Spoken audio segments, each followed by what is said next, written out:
قصہ حاتم طائی حسن بانو کے 7 سوال۔ گزشتہ قسط میں ہم نے حسن بانو کا تیسرا سوال سنا۔ آج ہم حسن بانو کا چوتھا سوال سنیں گے۔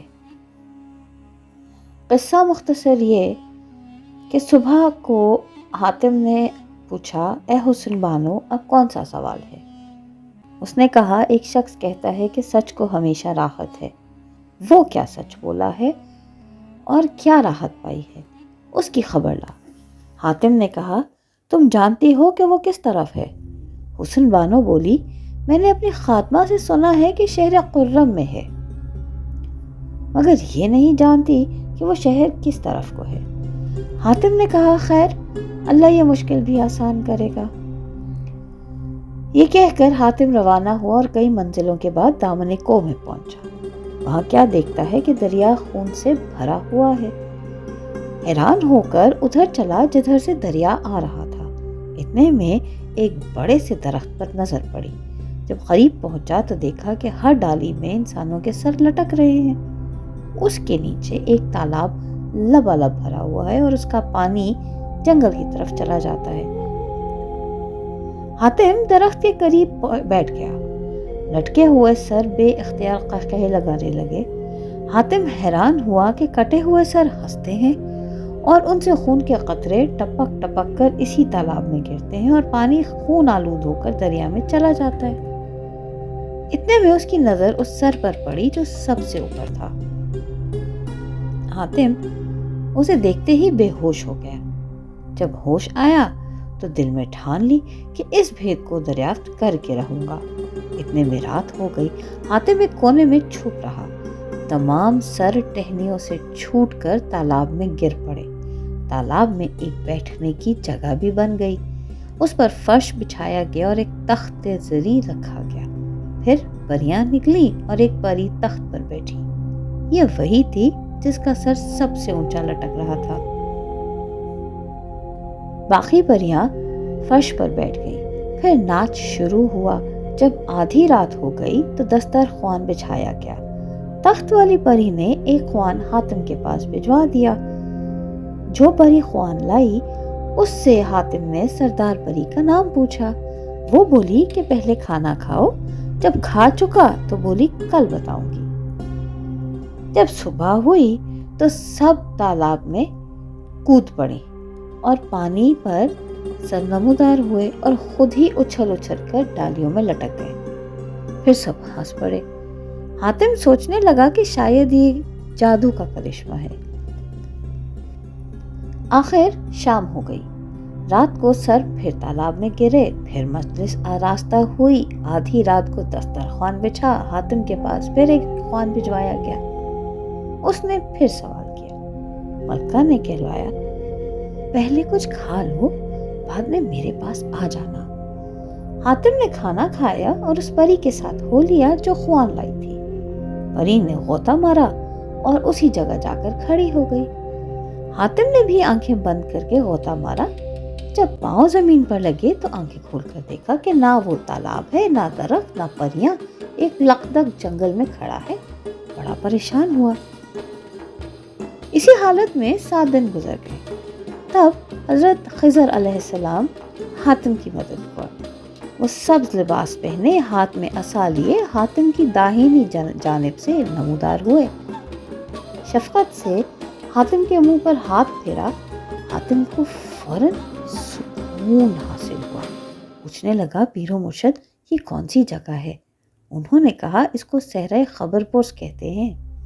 وہ تالاب طلسم سے بنا ہوا تھا اور اس کا اثر یہی ہے کہ جو اس میں غوطہ مارے وہ یہاں آ پڑے۔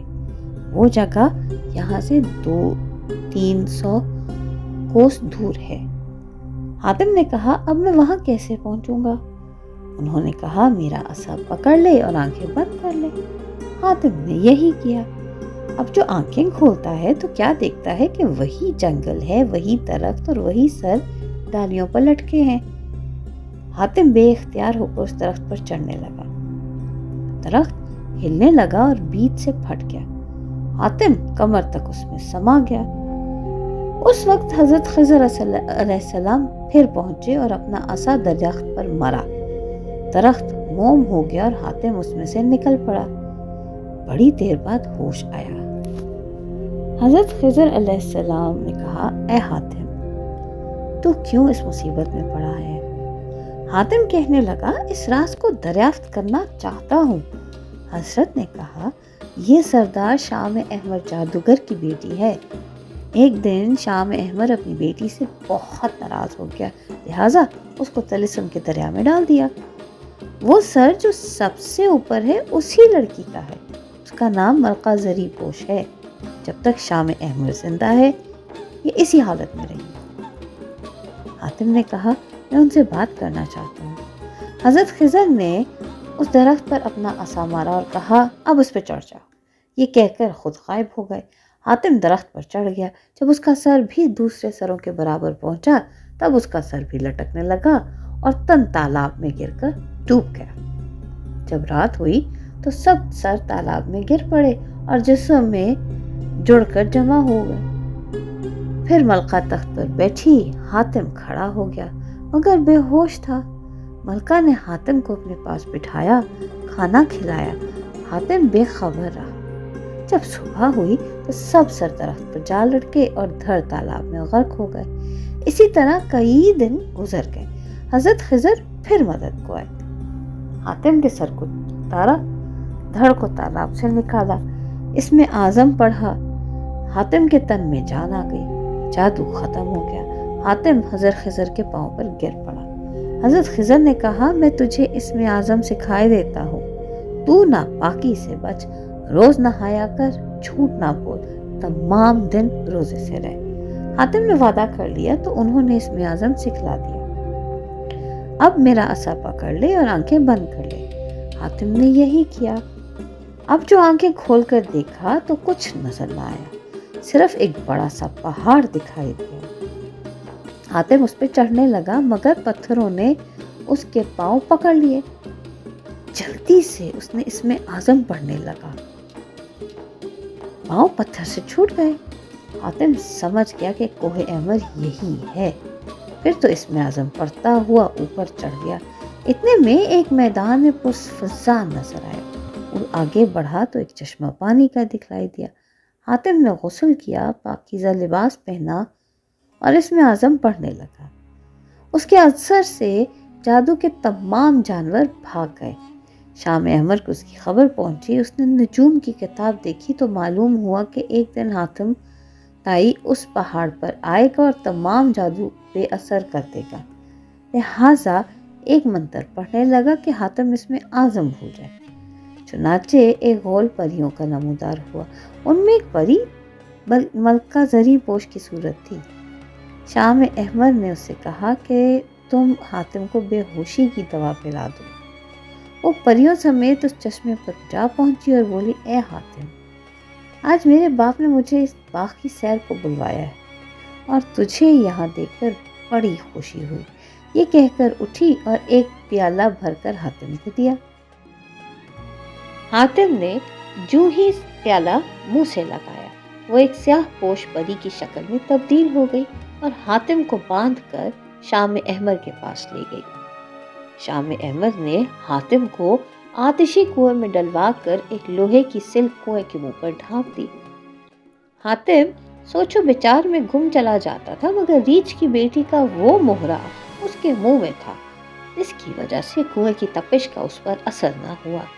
شام احمر کو خبر کی گئی کہ حاتم جل کر خاک ہو گیا ہے۔ اس نے نجوم کی کتاب دیکھ کر کہا کہ نہیں، یہ جھوٹ ہے، حاتم ایک مہرے کی وجہ سے صحیح سلامت ہے۔ شام احمر سوچنے لگا کہ وہ مہرا حاتم سے لینا چاہیے مگر مشکل یہ ہے کہ وہ زبردستی ہاتھ نہیں لگ سکتا، وہ خود ہی دے تو ملے۔ چنانچہ غلاموں سے کہا کہ حاتم کو کنویں سے نکال کر اسے چشمے پہ لے جاؤ، لہٰذا یہی کیا گیا۔ حاتم نے آتے ہی غسل کیا اور سجدہ شکر ادا کیا۔ شام احمر نے منتر پڑھا، وہی نازنین ملکہ زری پوش کی صورت میں حاتم کے سامنے آئی اور بولی، اب میں تیرے پاس نہ آؤں گی۔